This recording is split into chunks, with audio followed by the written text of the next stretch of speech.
하나님의 말씀 로마서 1장 18절 다 같이 합독하십니다.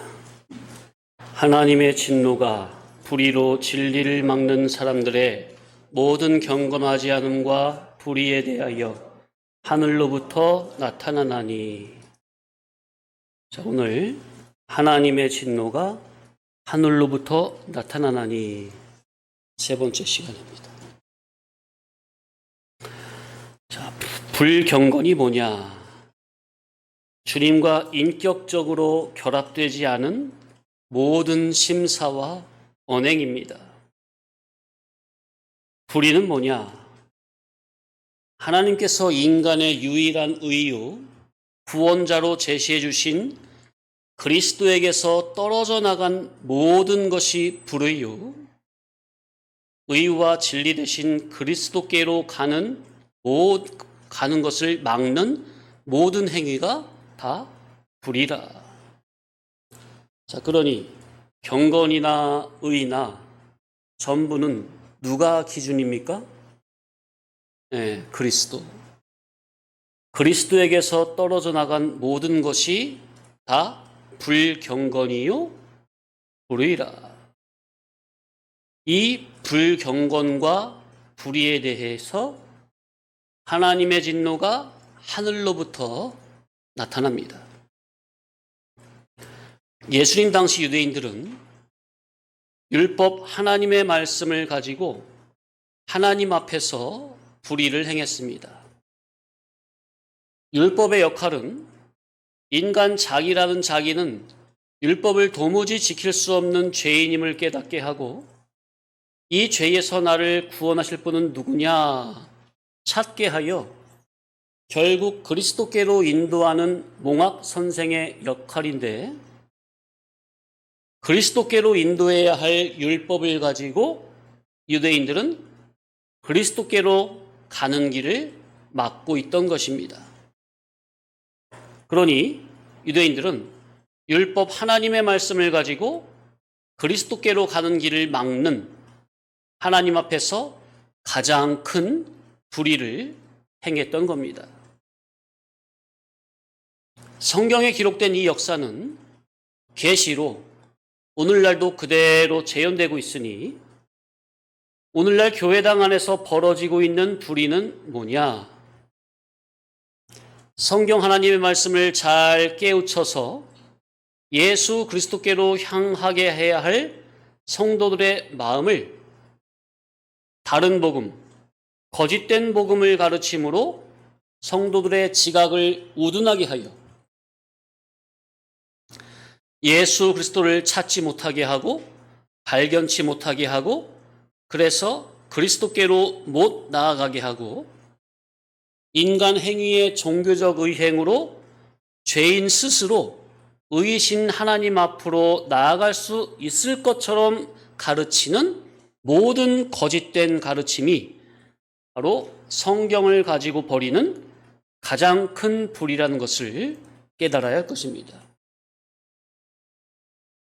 누누이 말씀드리지만 성경은 계시의 말씀으로 그 뜻과 비밀이 기록된 문자 안에 은밀하게 감춰져 있습니다. 은밀 계시죠. 그렇기 때문에 기록된 표면 계시, 액면 계시 그 자체가 하나님의 뜻이 아니요, 기록된 문자 안에 우리를 향하신 하나님의 뜻, 의중, 의사성이 은밀하게 감춰져 있으니, 인도자는 성령님의 감화 감동의 인도, 곧 조명적 영감의 감화와 각성적 영감의 감화를 받아 성경 안에 감추인 은밀한 계시를 발견하여 깨달아 교회 교인들에게 먹여야 교인들은 비로소 그리스도와 발견되고 그리스도께로 향하게 되고 그리스도와 인격적 결합이 되는 겁니다. 그런데 계시의 말씀인 성경을 성령의 감화 감동된 영의 눈으로 보는 게 아닌 인본주의적 사고로 해석하여 이것이 하나님의 뜻입니다. 표면, 액면, 문자를 그대로 먹이게 되면 이는 하나님의 말씀이 비진리, 거짓 복음, 다른 복음, 세상 복음, 땅에 속한 복음, 육에 속한 복음이 되는데, 교인들이 이런 다른 복음을 참 복음인 줄 알고 아멘으로 받아 먹으면 그 즉시 하나님으로 향해야 할 성도들의 인격, 곧 영적 지각이 타락하고 부패하니, 바로 이것이 교회당 안에서 거짓종들이 성경을 가지고 예수님 이름으로 행하는 가장 큰 불의라는 것을 깨달아야 할 것입니다. 그러니까 이러한 불의가, 성경 가지고 다른 복음으로 하는 이러한 불의가 이단 사이비는 뭐 말할 것이 없고, 기독교 전통이요 정통 교단에 소속되어 있는 일반적인 교회당 안에서 얼마든지 자행되고 있다. 그래서 심각한 문제라는 거죠. 그런데 더 심각한 문제는 본인들은 모른다는 거. 하나님 앞에서 나름대로 양심대로 바르게 한다고 하고 있기 때문에 절대로 자기들이 불의를 행하고 있다는 것을 알 수가 없어요. 교회는 성경에서 올바른 진리를 깨달아야 합니다. 그래서 교회라면 진리를 깨우치는 참 종을 찾아 만나야 할 것이고, 올바른 진리를 전하는 교회당에서 진리를 바르게 배워 신앙생활을 해야 합니다.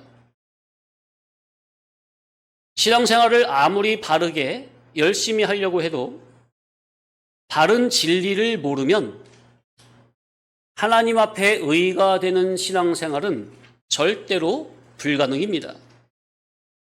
올바른 진리, 절대 정확한 기준 척도를 모르면 회개는 절대로 불가능입니다. 보통 교회에서 회개하라는 말을 많이 하죠. 그런데 뭐가 없으면 회개는 불가능이라고요? 진리 깨달음이 없으면 회개는 불가능이라. 아무리 회개하라고 별소리를 다 하고 기도를 강조하고 해도 기준 잣대가 없는데 무슨 기준에 맞춰서 회개를 할 것입니까? 진리를 모르면, 진리 지식이 없으면 회개는 불가능이다. 하나님을 아는 지식, 진리 지식, 하나님의 의사와 뜻에 적중되는 진리가 없이는 회개는, 올바른 신앙생활은 절대로 불가능입니다. 울어도 안 되고 참아도 안 되고 힘써도 안 되는 겁니다. 뭘 알아야 돼요? 올바른 이치를 깨달아야 합니다. 바른 신앙생활을 할 수 있는 구원의 도리를 깨달아야 합니다. 올바른 신앙생활을 영위할 수 있는 구원의 이치를 세밀하게 배워서 알아야 합니다. 그래서 하나님의 의사에 적중이 되는 진리 척도를 알아야만 회개가 가능하고 올바른 신앙생활이 가능한 겁니다.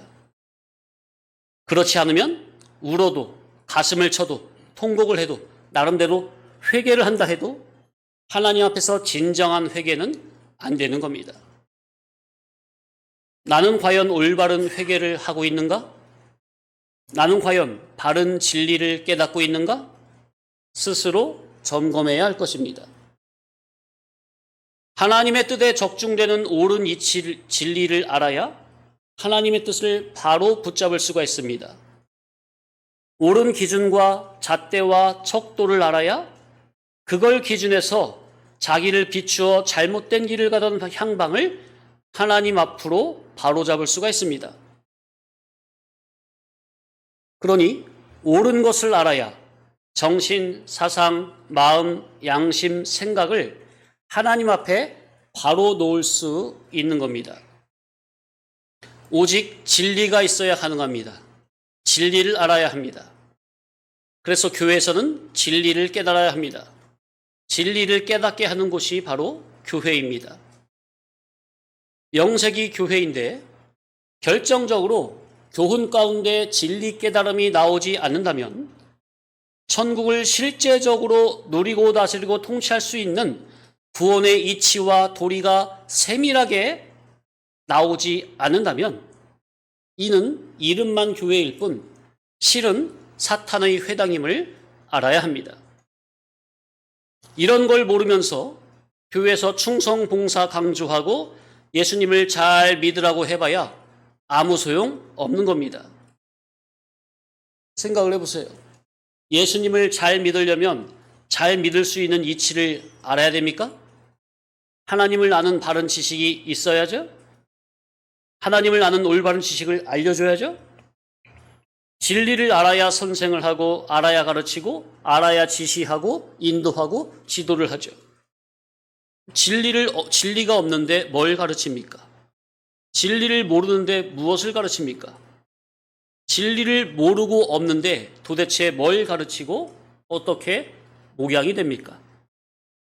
교회가 무슨 일반적으로 선한 일, 착한 일, 구제 사업이나 하는 종교단체입니까? 신앙을 평생을 한 권사님이 목사님에게 아니 그런데 목사님 천국이 있기는 있어요? 그러게요. 가보면 알겠죠. 천국에 대한 확신도 없으면서 무슨 목회를 하고 교인들을 가르치겠습니까? 천국이 있다고 믿어집니까? 그렇다면 성경 안에 천국에서 실제적으로 큰 자가 될 수 있는 비결이 은밀하게 감춰져 있으니 그 세밀한 영적인 이치를 발견하여 감추인 만나를 발견하여 캐서 하나하나 이치를 깨달음적으로 먹여서 천국에 합당한 사람으로 성장시켜야 될 것 아니겠습니까? 그런데 천국에 합당한 온전자로 자라도록 하는 영적인 이치는 안 먹이고 그저 예수 이름으로 충성 봉사 열심히 해서 축복받고 천국에 갑시다? 말이 안 된다 그 말이죠. 예수님을 잘 믿으려면 생명과를 먹어야 되겠습니까? 선악과를 먹어야 되겠습니까? 그런데 성경 가지고 예수님 이름을 도용하여 밤낮으로 선악과를 먹이면서 예수님을 잘 믿으라고 한다면 그게 맞는 말입니까? 이치가 어긋난 말입니까? 자, 쉽게 예를 듭니다. 병색이 짙은 기독자가 여기 가도 안 되고 저기 가도 안 되고 그래가지고 기독자가 무당 점쟁이를 찾아갔어요. 무당이 점을 쳐 기독자라고 하면 안 되겠네. 날라리 신자가 아니면 교회당을 그냥 한두 번 다니다가 안 다니던 사람이 점을 쳐봤더만 무당이 점을 쳐서 하는 말이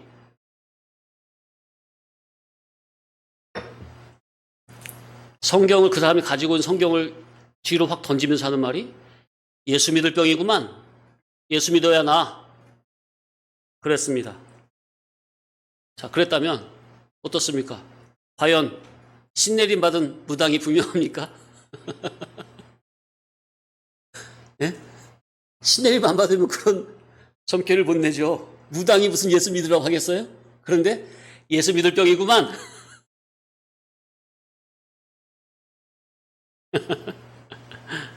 자, 그런데 이치가 예수님을 믿는데 성경을 던져놓고 믿을 수 있는 겁니까?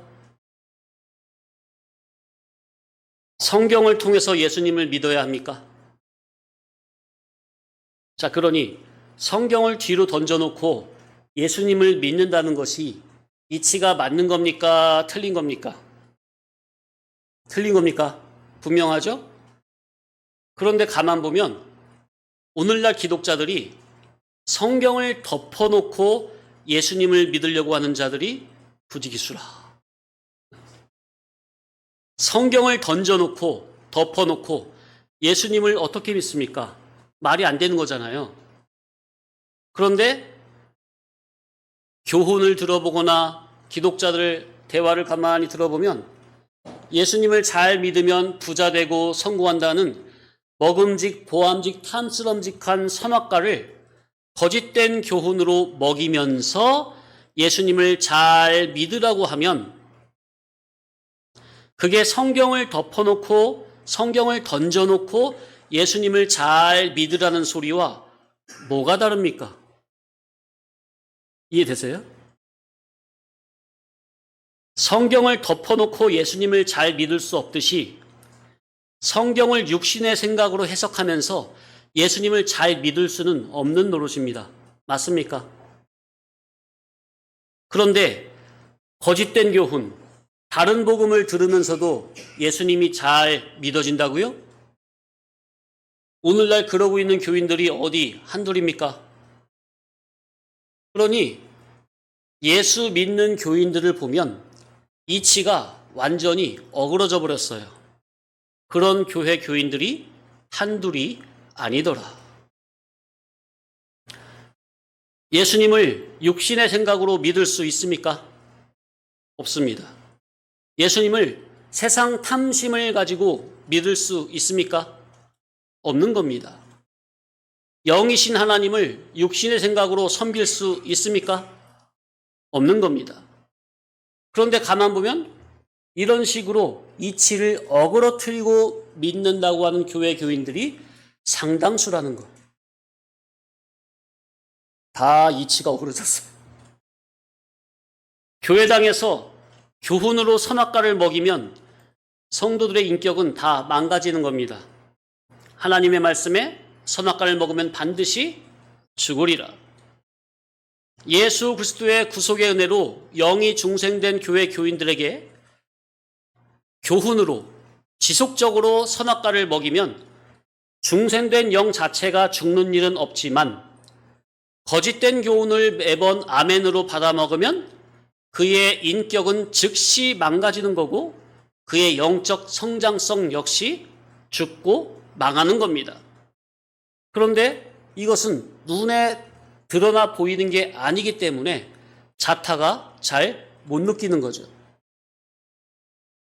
자, 그런 선악과 먹이는 교훈을 교회당에서 어려서부터 나이 먹어 80세까지 계속해서 들어먹었어요.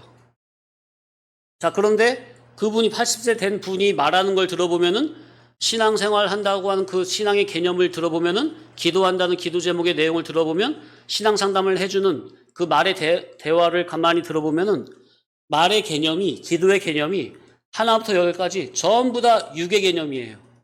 아래서 나고 땅에서 나고 육으로 난 육의 개념이에요.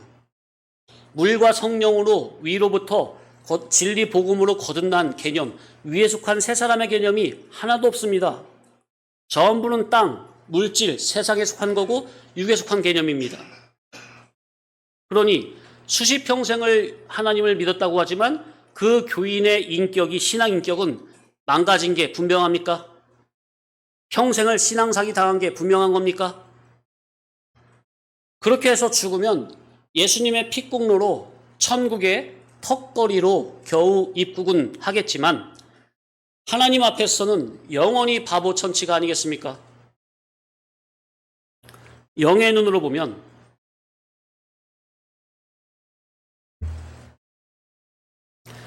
예수님의 피가 들어있는 하나님의 귀한 아들들에게 진리 생명과의 말씀을 먹여 천국에 합당하고 거룩한 온전한 신앙 인격자로 자라게 해야 할 사명이 있는 교회 주의 종들이 예수 피로 발라진 하나님의 귀한 아들들에게 평생을 거짓된 선악과 교훈을 떠먹임으로 무한 광대한 천국의 누림과 영광성을 하나도 못 누리게 하는 그런 영적인 바보 천치로 만들어놓는 이러한 천인 공로할 일이 교회당 안에서 성경 가지고 예수님 이름으로 선악과 교훈을 먹이는 이러한 천인 공로할 일이 오늘날 이 시간에도 수많은 교회당 안에서 예수님 이름으로 버젓이 벌어지고 있습니다. 그런데도 정작 본인들은 모르는 겁니다. 왜? 나는 나름대로 다 하나님의 영광을 위해서 한다고 하니까요. 본인들은 그렇게 열심히 믿으면 나중에 천국에 가서 상급이 많다 생각하겠죠. 자, 이런 식으로 진리를 막는 모든 불의가, 사람들의 모든 경건하지 않음과 불의가 교회당 안에서 버젓이 벌어지고 있다는 사실을 안다면 아무나 함부로 목회를 하지 못할 텐데요. 하나님은 우상 숭배를 가장 미워하십니까? 아멘이죠? 오늘날 교회 교인이라면 이 말을 많이 들어서 알고 있을 것입니다. 그러나 현재 하나님을 열심히 섬기고 있다고 생각하는 본인이 우상 숭배를 하고 있다는 생각은 잘 못할 겁니다. 더더군다나 교회에서 성경을 가지고 교인들에게 우상을 숭배하도록 가르치는 교회가 있다고 한다면 그게 자기 생각에서 용납이 되겠습니까? 말도 안 되는 일이라고 생각을 하겠죠. 교회에서 우상 숭배를 하게 하는 것이란 생각할 수도 없는 중죄인데 이치적으로 잘 따지고 보면 이런 우상 숭배의 일이 음성적으로든 양성적으로든 교회당 안에서 많이 벌어지고 있는 현실입니다. 그것이 뭘까? 성경에 하나님보다 이 세상과 세상에 속한 것을 무엇이라도 더 사랑한다면 하나님보다 이 세상과 세상의 것이 더 우선시가 된다면 그것이 무엇이라도 다 우상단지가 분명합니까? 성도님들은 이 부분을 잘 생각을 하셔야 됩니다. 은연중에 하나님보다 사람이, 자식이, 사랑하는 사람이 아니면 내가 좋아하는 어떤 취미가 어떤 누림성이 세상의 어떤 목적성이 그런 것이 더 우선순위가 될 수가 있어요. 다 우상단지입니다. 하나님을 모르는 이방 불신 세상들은 자기가 원하는 성공 출세를 이루기 위해서 계획을 세우고 목표를 세우고 예산을 세우고 차근차근 성실하게 그것을 향해 중단 없는 노력, 전진을 합니다. 맞습니까? 네, 세상은 그래야 하는 거죠. 세상 성공을 위해서 앞서 성공한 유명한 영웅 호걸들을 내세우면서 우상화하고 가르치고 세상에서 앞서 성공한 그들을 돋보게 하고 본받게 하고 그런 정신 사상으로 가야 성공률이 많다고 가르칩니다. 어려서부터. 맞죠? 그래서 우리나라는 세종대왕이니 이순신 장군이니 많이 우상화해서 여기저기 그들의 상도 많이 세웁니까? 세상은, 국가는, 사회는, 단체는 당연히 그래야 하고 그것이 세상은 당연한 겁니다. 국가나 사회, 조직을 존속하고 질서를 유지하려면 유능한 인물이 있어야 잘 이끌어갈 것이기 때문에 그렇습니다. 세상은 그렇다고 말이에요. 이상한 게 아니다. 그러나 하나님의 교회가 하나님의 참 성전된 무형의 참교회 곧 성도의 속사람을 키우기 위한 목적이 아닌 가견적이고 유형적인 몸 밖의 종교적 사역적인 것을 이루기 위해 그것을 목적 삼아 교회가 그런 식으로 몰아간다면 그것이 바로 뭐라? 우상이요? 우상 숭배가 되는 겁니다. 불신 세상은 그렇게 해야 맞는 거고 그래야 하는 겁니다. 그런데 교회가 세상과 똑같이 그렇게 나간다면 이는 우상 숭배가 된다는 이치를 알아야 합니다. 그런데 이 이치를 모르니까 수많은 교회들이 그러고 있죠. 예를 들어 교회를 개척하고 몇 년이 되면 어떻게 되고 100명을 유치 목표로 하고 올해는 무슨 선교 목표를 하고 예배당 건축 목표를 몇 개년으로 어떻게 하고 올해 1년 예산은 얼마를 세우고 그것을 위해서 총집중을 하고 설교도 그렇게 유도해 나갑니까? 그죠? 많은 교회들 그렇게 하죠? 이것은 타락된 인본주의 방편입니다. 세상은 그게 당연한 건데 교회도 세상 기업처럼 그렇게 한다면 이것은 타락된 인본주의 방편을 쓰는 겁니다. 그러니 기독교 종교적 세상에 속한 것을 이루기 위해서 어디에 속한 것을 이루기 위해서?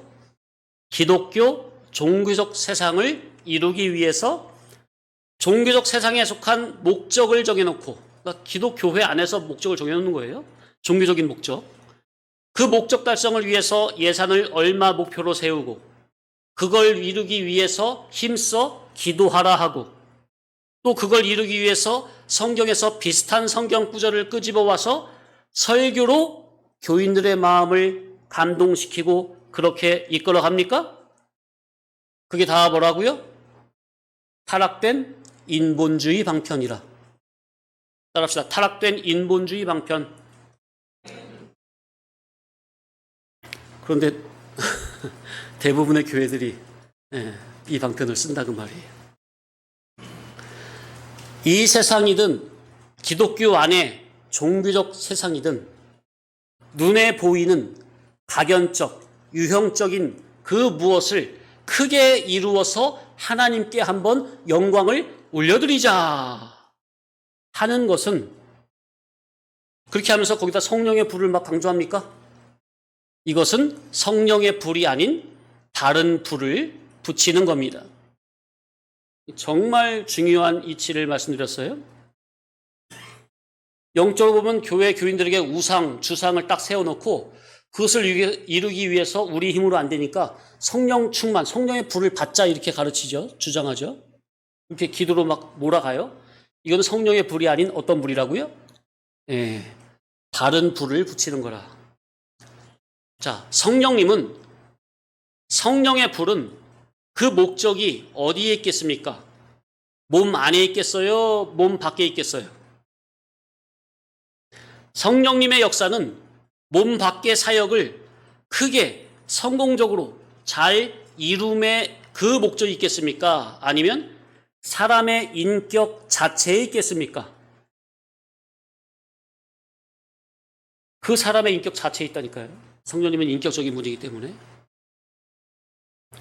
성령의 불은 사람을 하나님 앞에 온전한 인격자로 바로 세우는 것. 그래서 하늘나라에 가서 그 나라를 통치, 지배, 누릴 수 있는 주인으로, 왕으로, 실질적인 하나님의 아들로 거듭나게 하는데 그 목적이 있습니다. 죄인된 사람을 회개케 하여 천국에 합당한 거룩하고 온전한 신앙인격의 사람으로 바로 세우는데 성령의 불의 목적이 있습니다. 아멘입니까? 네. 자, 그런데 오늘날 산속이든 기도원에서든 새벽 예배든 철야 예배든 주여 우리들에게 성령의 불이 충만하게 임하게 하옵소서 기도하는 분들을 보면 대부분 그 목적이 어디에 있죠? 사람의 인격 자체에 있습니까? 몸 밖의 어떤 종교적인 사건, 사역을 크게 성공적으로 잘 이룸에 있습니까? 전자예요, 후자예요? 후자죠?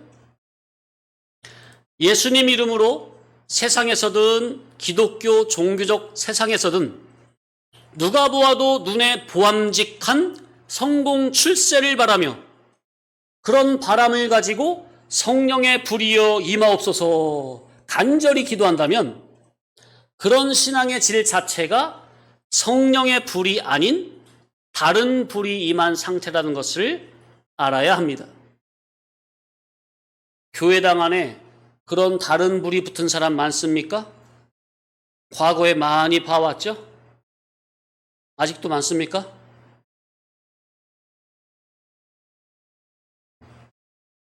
자, 그러면 우리도 아직까지 그런 불을, 다른 불을 사모해야 되겠습니까? 너희 죄가 지나간 때가 족하도다 그랬죠. 베드로 사도가. 사도행전에 보면 사도 바울이 가는 곳에는 옳고 그름이 쫙 갈라집니다. 그게 뭐냐 하면 진리가 들어가면 쫙 갈라지는 거예요. 영과 육이, 천국과 세상이, 의와 불의가, 선과 악이 갈라지는 겁니다. 그게 바로 성령님의 구별 분별의 역사입니다. 성령님은 거룩한 분이십니다.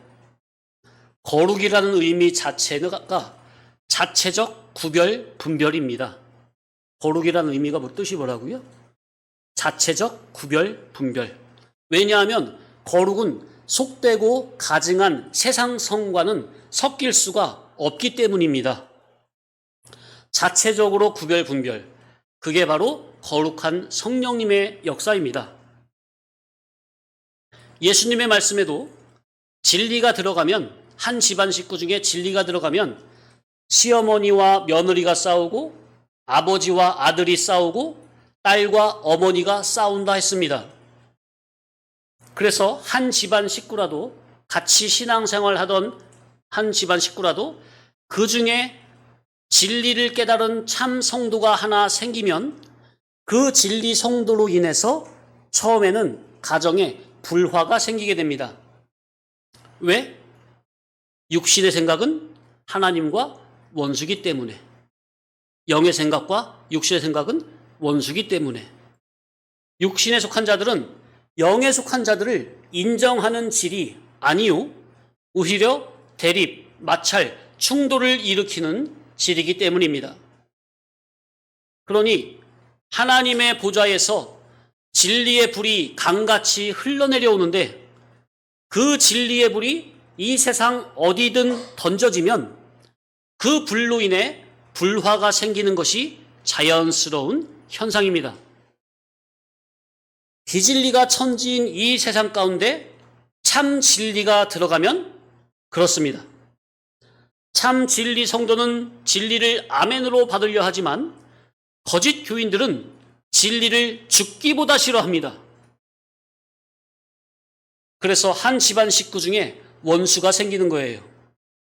그래서 예수님께서도 내가 화평을 주러 온 줄로 생각지 마라. 화평이 아니라 검을 주러 왔노라 그러셨죠? 그러니 이게 어떻게 되는 거 아니? 진리를 모르는 자가 진리를 아는 자를 죽이는 겁니다. 성경 전체의 역사가 바로 이 역사입니다. 그래서 이스마엘이 이삭을 핍박하다가 쫓겨나는 겁니다. 진리를 모르는 자가 자기의 기득권 세력을 가지고 그걸 지키기 위해서 진리의 사람을 핍박하고 죽이는 겁니다. 이스마엘이 왜 이삭을 핍박한 거예요? 누가 먼저 태어났어요? 이스마엘이 먼저 태어났잖아요. 13년인가 14년인가 먼저 태어났잖아요. 그죠? 자기가 장자인 줄 알고 자기가 아버지 유산 다 받을 줄 알았는데 나중에 진짜 아들이 태어납니까? 본처를 통해서? 그러니까 얼마나 얄미워. 자기 재산 다 뺏기게 생겼으니까. 그죠? 그때부터 이제 이삭을 핍박하는 거죠. 이스마엘이. 죄인들의 본능상 진리의 빛이 비춰지면 자기들이 어둠이라는 것이 발각되기 때문에 진리의 빛을 죽기보다 싫어하는 겁니다. 아주 그냥 발악을 해요. 발광을 해요. 그래서 진리를 가진 영의 사람, 믿음의 사람은 세상에서 미움을 받는 겁니다. 예수님께서도 요한복음에서 그랬죠. 너희가 세상에 속했더라면 세상이 너희를 사랑할 터이나 너희는 세상에 속하지 않고 나에게 속했기 때문에 세상에게 미움을 받는다 그랬죠. 그러니 유대인들이 예수님을 죽이는 겁니다. 자기들의 세력을 가지고. 예수님의 말씀을 가만 들어보니까 예수님의 말씀대로 했다가는 자기들의 기득권이라는 그 대들보가 싸그리 무너지게 생겼거든요. 그러니 앞장서서 죽이려 드는 겁니다.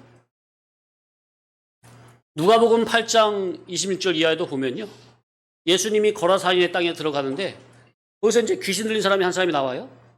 그 사람은 마을에 거하지 않고 공동묘지 무덤 사이에 거해요. 쇠고랑에 묶거나 사람들이 워낙 힘이 세고 그냥 사람 괴롭게 하니까. 근데 묶어놓은 것도 다 끊어버리고 막 활개치고 돌아다니는 그런 사람이에요. 그 귀신 들린 사람이 예수님 딱 보자마자 멀리서부터 나사렛 예수 그리스도시여 나는 당신이 누군지 아니 하나님의 아들입니다. 저 멀리서부터 와가지고 넙죽 절해요. 네 이름이 뭐냐? 그러니까 군대입니다. 군대라 하면 귀신이 한 놈이 아니라는 거죠. 엄청 많은 귀신이 들어있는 거예요. 군대 귀신. 한 가지만 부탁드립니다, 예수님. 저를 무적에게만 던져놓지 마세요. 제가 하나 부탁드립니다. 뭐냐? 저기 돼지떼가 먹고 있는데 저를 돼지떼에 들어가게 해주세요. 그래, 허락하마. 그러니까 군대 귀신이 산 비탈에서 먹고 있는 돼지떼에 들어가니까 2,000마리나 되는 돼지떼가 비탈길을 내리더라서 바다에 들어가 몰살해버리죠. 그 엄청난 광경을 사람들이, 그 마을 사람들이 다 본 거예요. 자, 이 엄청난 이적, 군대 귀신이라는 거 아무도 손을 못 대거든요. 그 사람은 예수님 고쳤어. 돼지떼가, 수많은 돼지떼가 빨아주는 것도 봤어. 자, 그러고 나서 마을 사람들이 어떻게 했습니까? 야, 이분이 정말 하나님의 아들 메시아로구나, 구세주로구나 하면서 영접을 했습니까? 어떻게 했어요? 얼른 그 마을에서 떠나시기를 구했다 그랬어요. 왜요? 예수님을 영접했다가는 자기들이 먹고 살 생업이 다 망할 것 같으니까. 실은 예수님을 영접해야 자기들이 영생하는 길입니까? 그런데 육신에 속한 자들은 예수님을 영접했다가는 자기들이 망할 것 같고 죽을 것 같다고 생각합니다. 성도님들도 이 진리 처음에 들을 때 그런 생각 안 드셨습니까? 진리가 옳은 거 분명히 옳다만, 근데 이 진리대로 했다가는 어떻게 먹고 살지? 이 진리대로 했다가 어떻게 신앙생활을 하지? 어디 가도 다 이해를 못하고 다 왕따 당할 텐데? 실제로 말씀대로 사니까 주변 기독 지인들에게, 가족에게 핍박하지 않습니까? 여기 오기 전에는 그냥 남편하고 신앙적인 걸로 한 번도 남편이 뭐라고 한 적이 없는데, 우리 교회 오니까 교회 올 때마다 이제 자꾸 그냥 트집을 잡는다고 아시죠? 그래서 지혜롭게 믿음으로 계속 신앙 싸움을 해나가고 계신데, 그리고 이게 영적인 원리가 그래요. 같이 어둠에 있을 때는요, 별 그냥 핍박이 없습니다. 근데 빛으로 나아가려고 하면, 그래, 나는 여기까지야. 당신이라도 빛으로 나가서 구원받아. 그게 아니에요. 물귀 작전 쓰는 거예요. 나가지 마. 왜 자꾸 나가?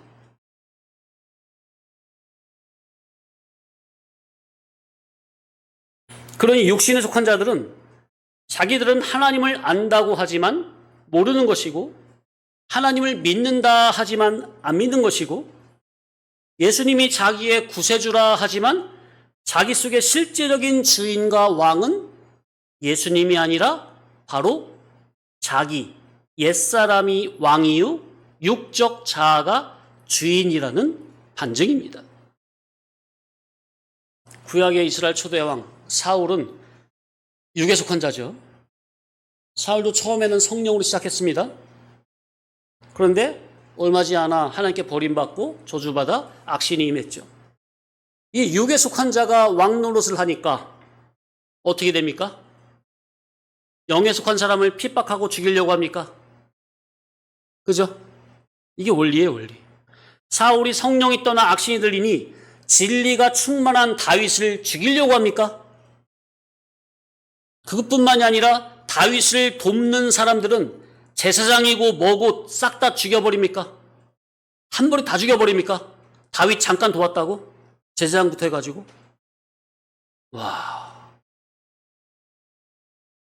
같은 이치로, 성경은 계시라고 그랬죠? 같은 이치로 자기 속에서 옛사람이, 육이 왕이 되면 가장 먼저 진리로 거듭난 자기의 신앙 양심부터 짓밟아 죽여버리고, 그러면 자기 속의 새 사람, 진리, 구원, 생명은 다 죽이는 거예요.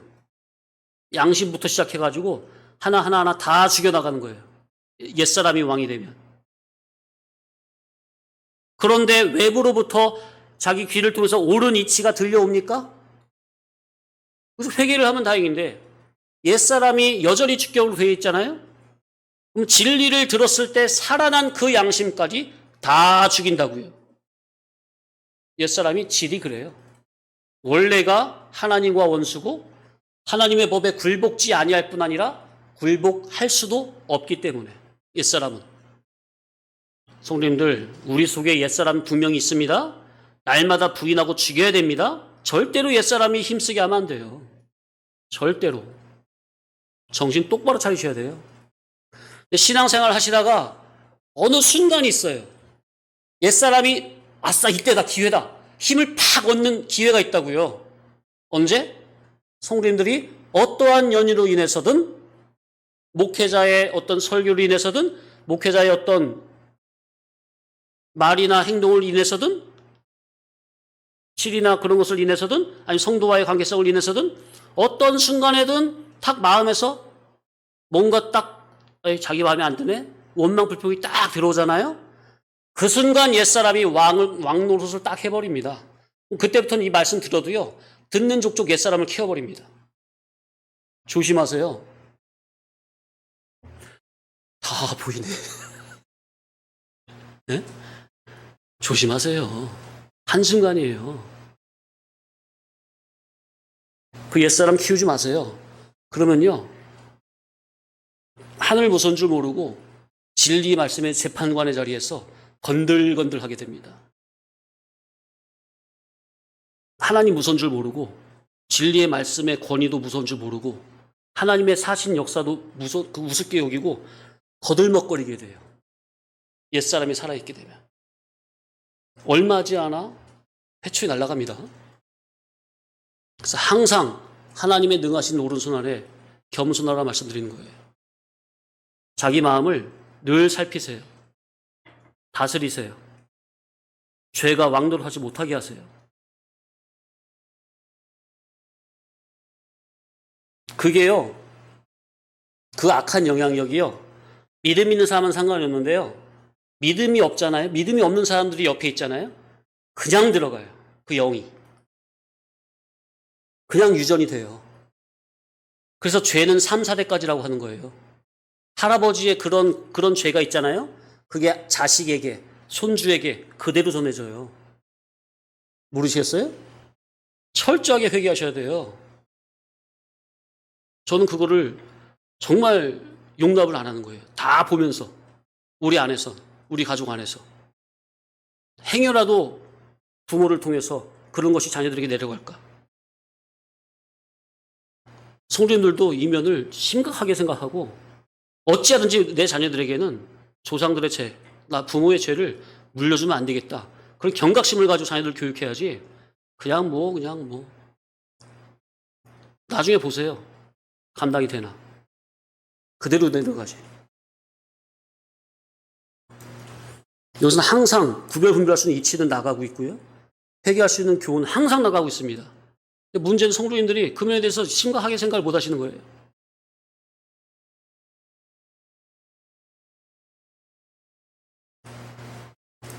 외부에서 옳은 이치가 들어오죠? 예, 여기까지 했고요. 자, 그래서 우리는 내 속에서 육적 자아가 왕이 되면 안 됩니다.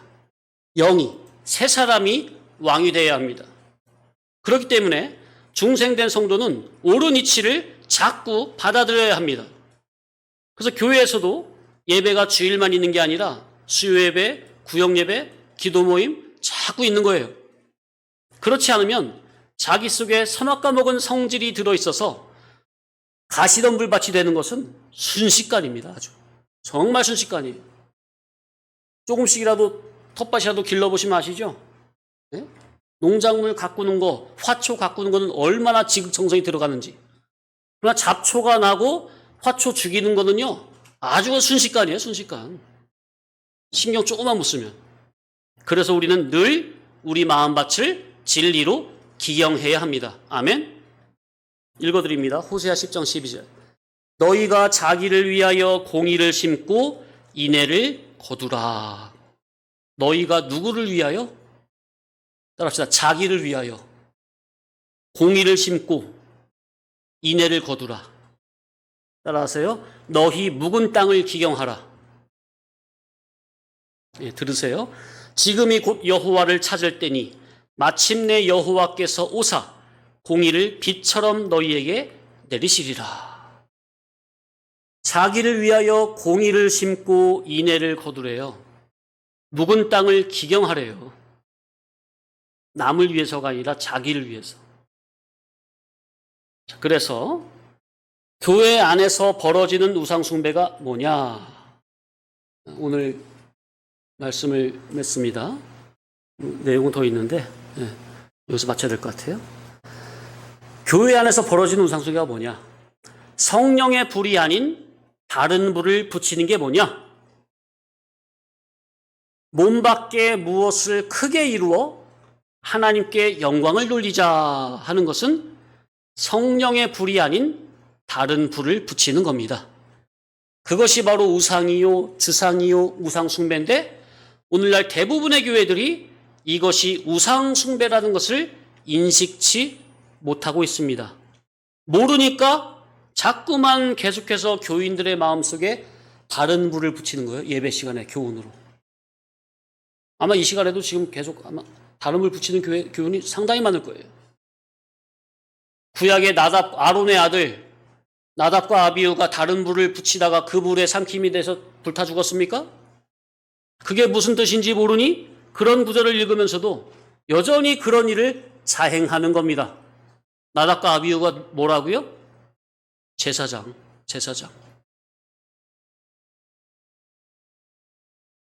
하나님은 바로 이렇게 불의로 진리를 막는 사람들의 모든 경건하지 않음과 불의에 대하여 하늘로부터 진노를 쏟아내시는 거룩하신 공의의 하나님이심을 믿어야 합니다.